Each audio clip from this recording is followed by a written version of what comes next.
Olá, amigos. Eu sou a Márcia Mouton. É motivo de grande alegria participar das atividades do Centro Espírita Caridade e Fé através do Mês Espírita de Jaboticabal, em homenagem a Allan Kardec.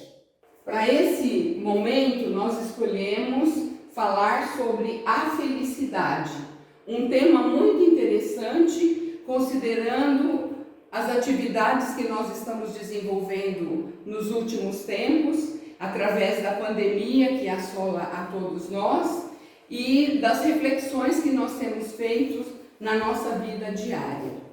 Para isso, nós tomamos como modelo Jesus, o espírito mais evoluído que passou pela Terra, tanto em nível de inteligência, de cultura e de moral. Ele se expressava através de uma comunicação moderna e vigente até os dias de hoje. Na sua comunicação, ele sempre passava uma ideia, uma intenção e um conteúdo. A forma de comunicação de Jesus era bastante variada.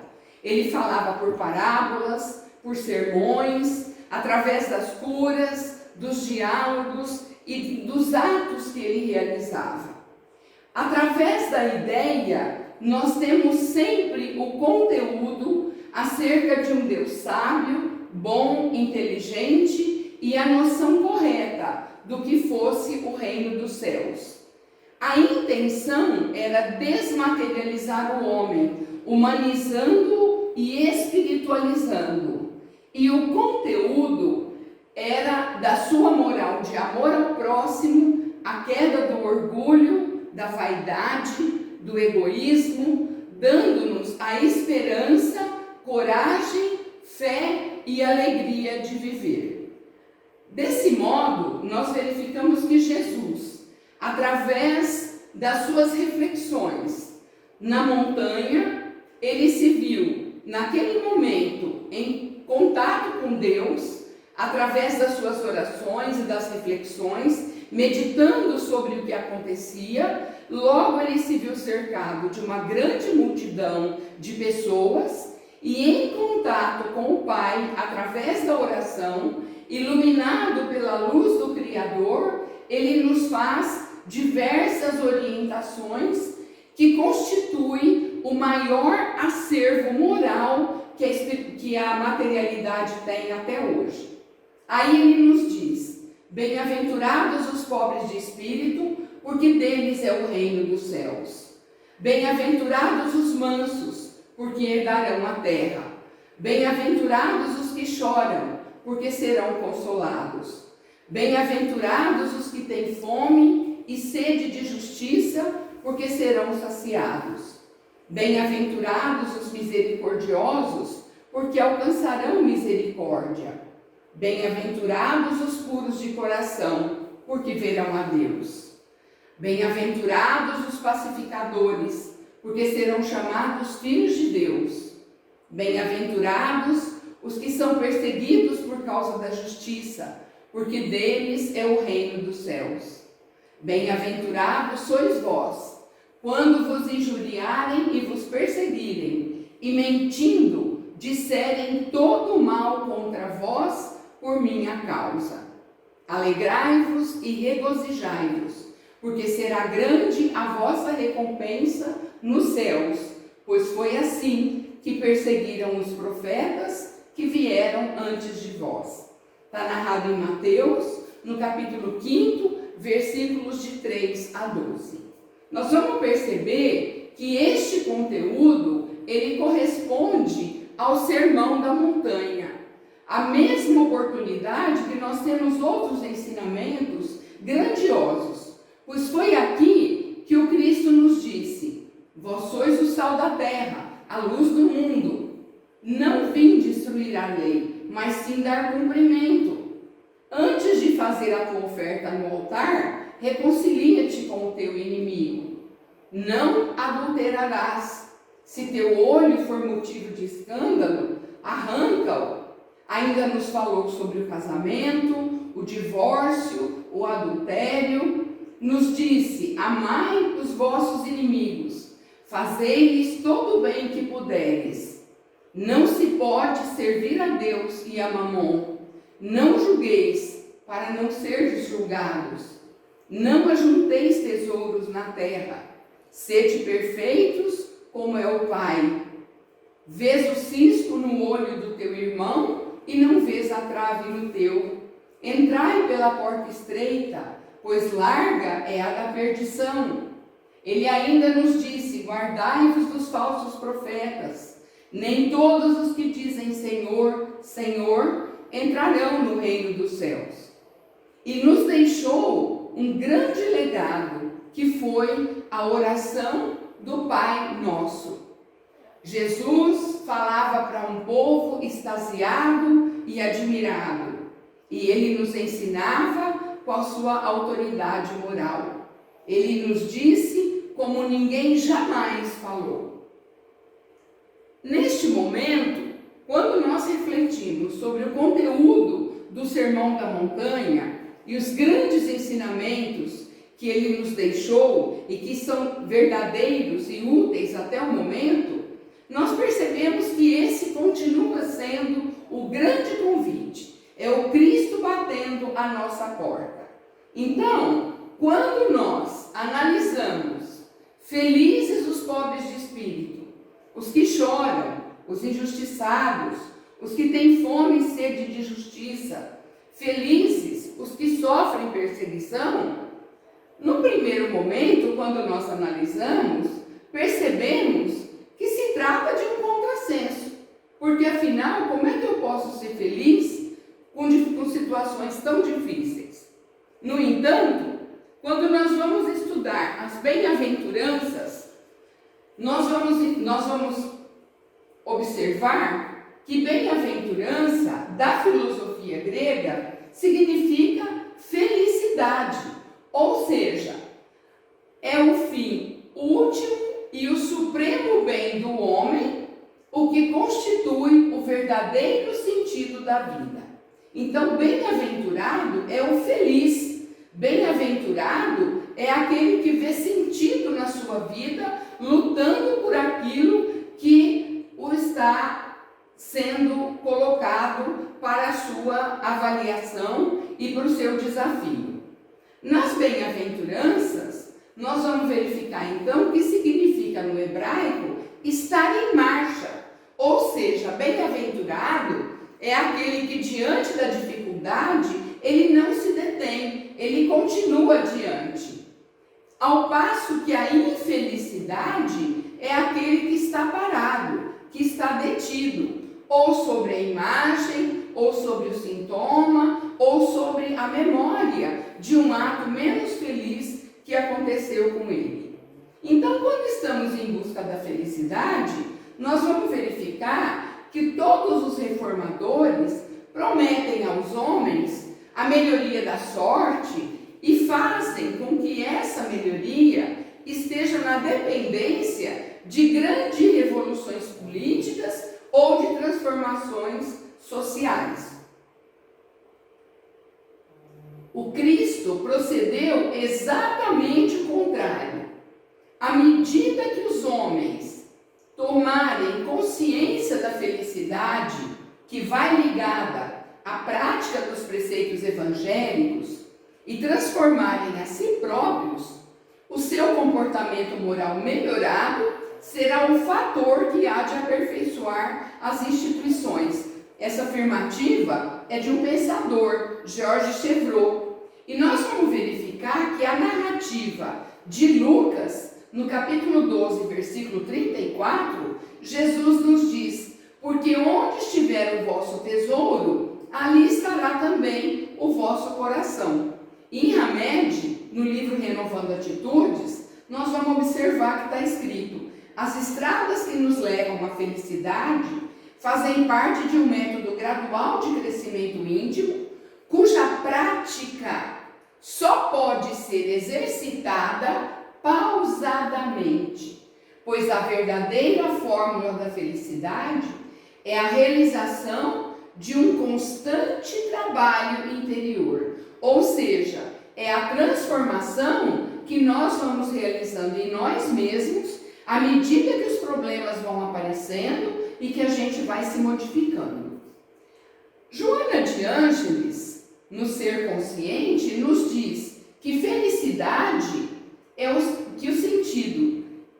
Felicidade, o sentido, o significado da vida, concentra-se no encontro da felicidade e que constitui o mais frequente desafio existencial responsável pelas contínuas relações humanas. Ela continua dizendo que a felicidade, por isso, torna difícil de ser lograda e, não raro, muito complexa, diferindo de conteúdo entre pessoas, entre si mesmas e nos grupos sociais. E que muitas vezes ela é confundida com o prazer e que aí descaracteriza-se, fazendo-se frustrante e atormentadora. Então, onde encontrar a felicidade? No poder? Na riqueza? Na juventude? Ou no prazer? Então, quando a gente começa a analisar de uma maneira bastante rápida, nós percebemos que essas imagens, elas nos cativam bastante e que muitas vezes o sonho das pessoas é estar assim, né, cheio de sacolas, de compras. E aí fica a pergunta: eu compro tudo que eu posso, eu tenho liberdade para isso, eu tenho poder e eu tenho uma satisfação momentânea. Então, nós poderíamos definir como felicidade? Provavelmente. Mas essa felicidade é uma felicidade efêmera, passageira. A partir do momento que a gente usar o que comprou pela primeira vez, já não é novo mais. Quando nós analisamos a face de uma criança e quando a gente observa risos, barulhos, alegria, companheirismo, respeito, quando nós vemos uma criança brincando, fica a pergunta: isso é felicidade? Então nós podemos dizer que sim. Essa felicidade é uma felicidade simples. Basta uma bola para a criança sair correndo, alegre, feliz e se realizar. Quando a gente analisa uma imagem como essa, nós percebemos que é a realização de um sonho, é uma alegria, é uma emoção. Afinal, é uma espera de muito tempo, é uma busca, né? Então, é uma felicidade? Sim. Na verdade, essa é uma felicidade que é uma felicidade plena, que realiza aquilo que foi planejado por muito tempo. Do mesmo modo, quando nós vemos, por exemplo, a relação dos avós com os seus netos, com dedicação, com desvelo, com cuidado, é uma realização para os avós e para as crianças, cenas de cumplicidade. Essa pode ser definida como uma felicidade doce. Quando alguém se supera, se dedica, quando alguém busca se realizar através dos estudos, dos seus esforços, como por exemplo um vestibulando, nós podemos perguntar: é uma forma de felicidade? Claro que sim. Após um período de tanto trabalho, essa é a felicidade pelo esforço. Do modo semelhante, quando a gente imagina, quando a gente sonha, quando a gente planeja, deseja, tem ilusões, deste mesmo modo, podemos definir esse tipo de felicidade como sendo uma felicidade ingênua, porque afinal, muitas vezes, acreditamos nisso, que podemos pegar uma estrela, que se cai uma estrela cadente eu faço um pedido, eu estou me realizando. É uma felicidade ingênua, mas é uma felicidade. E ao mesmo modo, quando a gente trabalha o dia todo e no fim do período de tanto cansaço, volta para casa e encontra o abraço do filho, né, o pulo e a lambida do cachorro, que é o nosso grande amigo, ou o abraço da esposa, do marido, essa é uma felicidade reconfortante, porque afinal de contas, ela faz parte do reequilíbrio energético de cada um de nós. Então, afinal, o que é a felicidade? Como é que nós poderíamos melhor compreender e melhor definir depois de tantos exemplos. O Cristo nos diz, através do Eclesiastes, no capítulo 5 do Evangelho, a felicidade não é deste mundo. O Evangelho, através de François Nicolas Madeleine, completa, em tese geral, pode afirmar-se que a felicidade é uma utopia, cuja conquista as gerações se lançam sucessivamente, sem jamais lograrem alcançá-la. Se o homem sábio é uma raridade na Terra, o homem absolutamente feliz jamais foi encontrado. Fenelon, através do mesmo capítulo, nos diz que o homem está incessantemente à procura da felicidade, que lhe foge sem parar, pois a felicidade sem mescla não existe na Terra. Mas nós podemos ir construindo momentos de felicidade.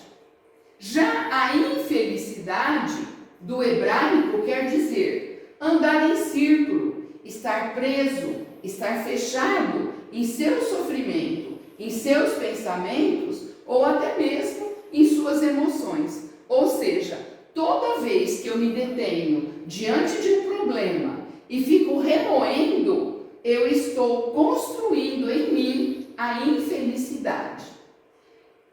No Evangelho, Delphine de Girardin, no capítulo 5 também, nos diz: vou revelar-vos a infelicidade sob uma nova face, sob a forma bela e florida, que acolheis e desejais, com todas as forças de vossas almas iludidas. A infelicidade é essa alegria falsa, esse prazer egoísta, a fama enganadora, a agitação fútil, a louca satisfação da vaidade, que faz calar a consciência, que perturba a ação do pensamento, que confunde o homem quanto ao seu futuro. Por isso a infelicidade é o ópio do esquecimento que buscais incessantemente. É o que muitas vezes nós fazemos quando passamos por uma situação de agressividade, uma situação que eu não quero, que eu não aceito, que eu não desejo. Então, o que eu faço? Procuro esquecer. Mas é um esquecimento superficial. Eu não resolvi na minha intimidade essa questão. Por isso, sou infeliz. O entendimento das bem-aventuranças, então, para que a gente possa construir na nossa intimidade a felicidade, ela passa pela compreensão de que Deus é a inteligência suprema do universo, a causa primária de todas as coisas.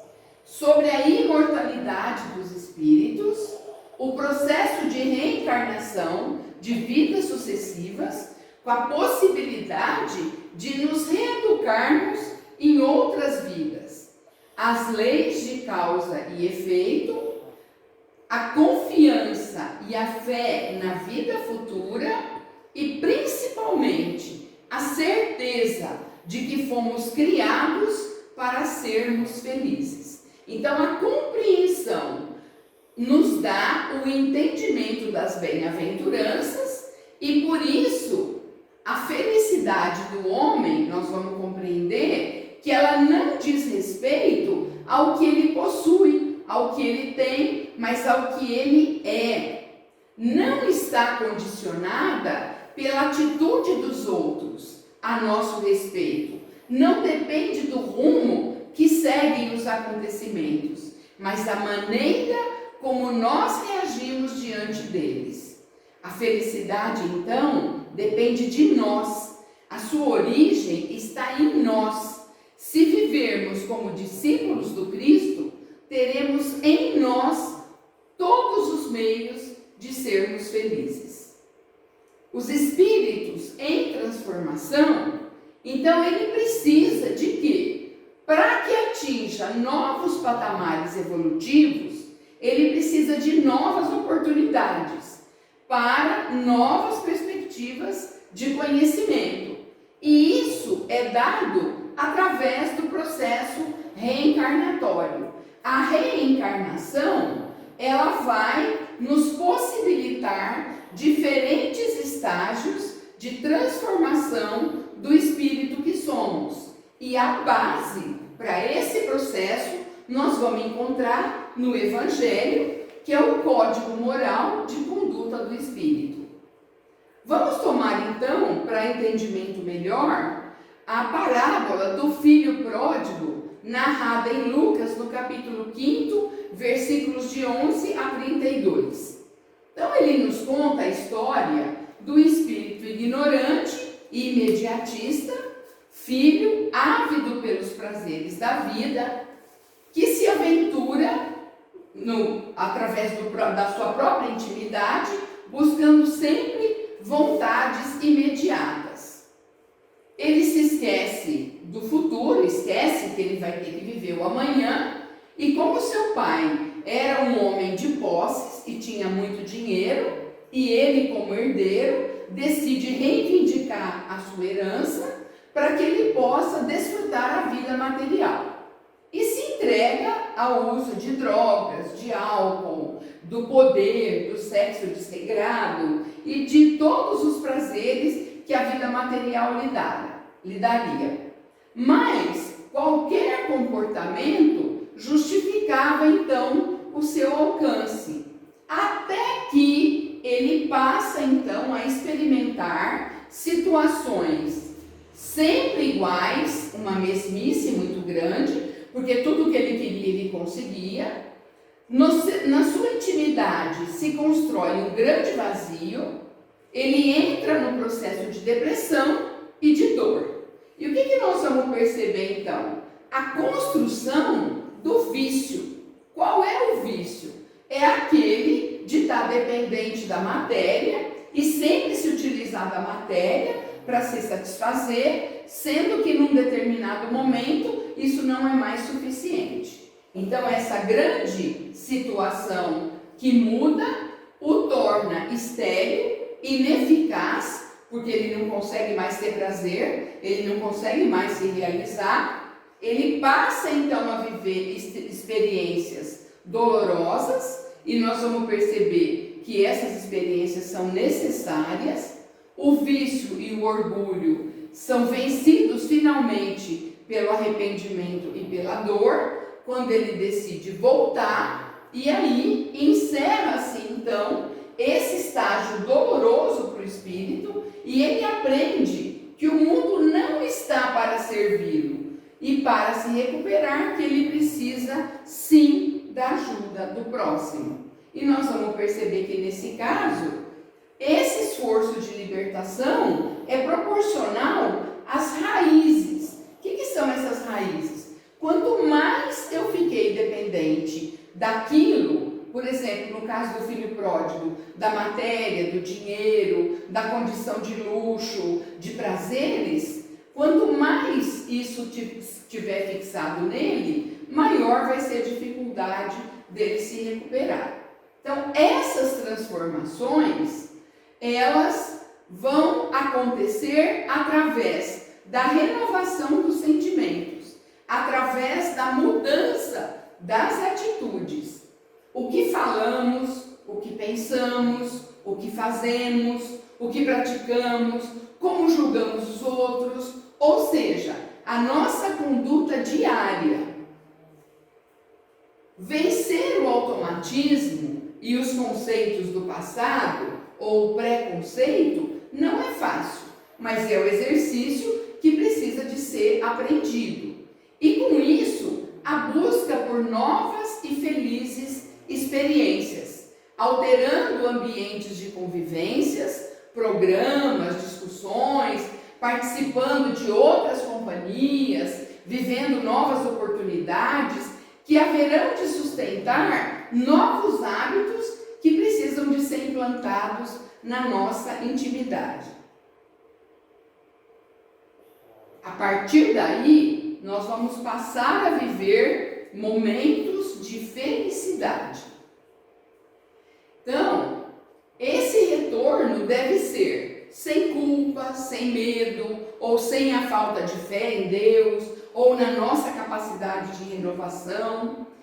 Por quê? Nós vamos atingir um novo patamar, onde outras atitudes, com o espírito fortalecido, diante das mesmas tentações e dos mesmos vícios, nós vamos conseguir superá-los. Então, nesse ponto, significa que nós atingimos a maturidade moral.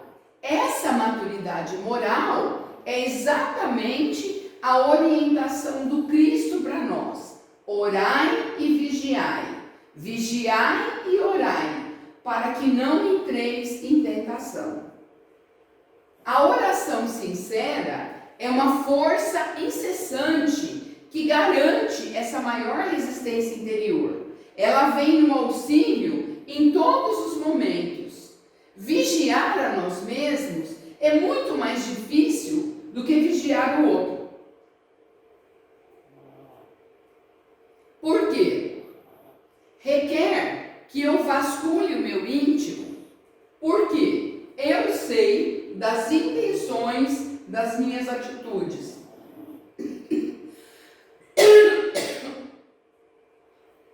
Eu entendo as minúcias mentais que estão em mim. O móvel que permeia a minha intimidade. Quando eu cometo atos positivos aos olhos dos outros, mas cheios de falsidade e de segundas intenções que só eu sei. A vitória, então, da honestidade íntima supera as ilusões e o orgulho, a conveniência dos meus sentimentos. Ou seja, é tudo isso que o Espírito precisa de fazer. Por isso é muito mais difícil. Encarar as nossas sombras, as nossas dificuldades inconscientes é muito complicado. É o momento que eu olho para mim e pergunto: quem somos? Quem sou eu? Quando eu encaro a mim mesmo, significa que eu estou inaugurando uma nova fase espiritual. Com coragem, significa que eu aprendi a amar a Deus sobre todas as coisas e ao próximo como a mim mesmo. Significa quando eu aprendi a me amar, ou quando nos amamos, aceitamos as nossas dificuldades e principalmente os nossos erros. Ou seja, nós conseguimos realizar a transformação importante, porque mesmo vivendo sob provações, sob expiações, sob dificuldades, nós estamos transformando os nossos sentimentos através de ações. Que ações são essas? A de compreender e a de modificar em nós aquilo que não está muito ajustado, que não está correto, de acordo com os preceitos do Evangelho. Há uma história muito interessante que é contada sobre a ostra e a pérola, que eu acho que ilustra muito bem esse momento nosso. Uma ostra que não foi ferida não produz pérola, é a informação. Então nós vamos ver o seguinte: as pérolas, elas são o produto da dor. Por quê? É o resultado da entrada de uma substância estranha ou indesejável no interior da ostra, como por exemplo um parasita ou um grão de areia. Então, o que acontece? Quando o parasita ou quando um grão de areia entra, na parte interna da concha, há uma substância lustrosa que é chamada nácar. E quando esse grão de areia penetra na célula, o nácar começa a trabalhar e cobre o grão de areia com camadas e mais camadas para ir protegendo o corpo da ostra, que é um corpo indefeso. E aí nós vamos ver que, como resultado, uma linda pérola vai se formando. Uma ostra, então, que não foi ferida, de nenhum modo, não produz pérola, porque a pérola é uma ferida cicatrizada. Você já se sentiu ferido pelas palavras rudes de alguém? Né? Pergunta que fica. Já foi acusado de ter dito uma coisa que você não disse? Suas ideias já foram rejeitadas ou mal interpretadas? Você já sofreu os golpes do preconceito? Já recebeu o troco de uma indiferença? Então, produza uma pérola. Toda vez que nós formos feridos, que nós formos agredidos, que nós formos incompreendidos, a sugestão é essa: vamos produzir uma pérola. Por quê? Cobrindo as mágoas com camadas de amor. Porque, infelizmente, são poucas as pessoas que se interessam em melhorar e em curar-se. A grande maioria hoje, infelizmente, ainda aprende a cultivar ressentimentos e deixam as feridas abertas. E essas feridas são alimentadas com vários tipos de sentimentos menos felizes. E, portanto, nós acabamos não permitindo que elas cicatrizem. Assim, na prática, o que vemos são ostras vazias. Não porque não tenham sido feridas, mas porque não souberam perdoar, não souberam compreender e transformar a dor em amor. Um sorriso, um olhar, um gesto, na maioria das vezes, fala mais do que 1000 palavras. Vamos nos lembrar disso. Então, como a ostra, vamos procurar trabalhar a nossa intimidade, produzindo amor, compreensão, gratidão pelo outro, até pela oportunidade dele ter sido instrumento do nosso aperfeiçoamento através da agressão ou da violência. Porque, hora que ocorre a vitória do amor, nós sabemos que ela é o resultado de batalhas interiores, de lutas, de dúvidas, de experiências que foram ferramentas importantes para transformar o estado de pureza da alma. E nesse processo, aprendemos que ser feliz é estar bem consigo e bem com o mundo. Por isso, como nos orientam os amigos espirituais, trabalhe, sirva, ame e perdoe, porque só assim estaremos construindo em nós a verdadeira felicidade. E esta construção, esta felicidade, ela está em mim, está em você, está em cada um de nós. Todas as vezes que aprendemos a passar pela situação de dificuldade, pela dor, pela agressão, pelo momento de maior prova, enxergando que nós somos capazes de transformar. Essa transformação gera em nós a felicidade. Que Jesus nos ampare, nos abençoe, que a paz e a felicidade esteja com todos. Que assim seja.